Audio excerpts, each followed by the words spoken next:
ఏంటి నాన్న? చిచ్చి, ఏ జన్మలో వచ్చేసిన పాపం. సప్త సముద్రాలు దాటి ఈ దేశంలోకి వచ్చి పడ్డాం. ఓ పండగలు లేవు, ఓ పబ్బాలు లేవు. ఎంతసేపు వండుకోవడం మింగడం పడుకోవడం, వండుకోవడం మింగడం పడుకోవడం. నా మందు నా మశాలను ఎక్కడ? నా లాల్చీ ధోవతి ఎక్కడ? ఇక్కడ తగలటాలే నీ చీరలు మచ్చా ఏదో బతుకు యాంత్రికంగా తయారైంది. అమెరికా పోదానండి, అమెరికా పోదానండి అంటూ తల్లి కూతురు ఇద్దరు నా ప్రాణాలు తీశారు. ఇక్కడికి వచ్చేం బాగున్నట్టు. ఏమిటి నాన్న కోపంగా ఉన్నావు? కోపం కాదే, ఒంట్లోంచి తాపం పుట్టుకొస్తోంది. అసలు మంచి ఉద్యోగం అని 4 రాళ్ళు ఎక్కువ సంపాదించుకోవచ్చని ఈ దేశానికి రావడానికి ఒప్పుకున్నాను చూసావా? అది నేను చేసిన తప్పు. ఇదిగో లెంపలేసుకుంటున్నాను.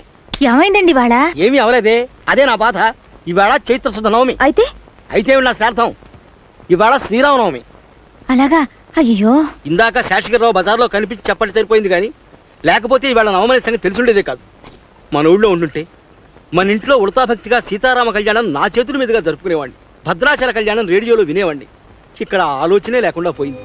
లేచిన దగ్గర నుంచి కాలంతో పరిగెత్తి 40 మైళ్ళు ఉద్యోగం కోసం వెళ్లే ఆరాటమే తప్ప. రామచంద్ర, ఐహిక బంధాల మధ్య ఇరుక్కుపోయి నిన్ను మర్చిపోయానయ్యా. నన్ను క్షమించు తండ్రి.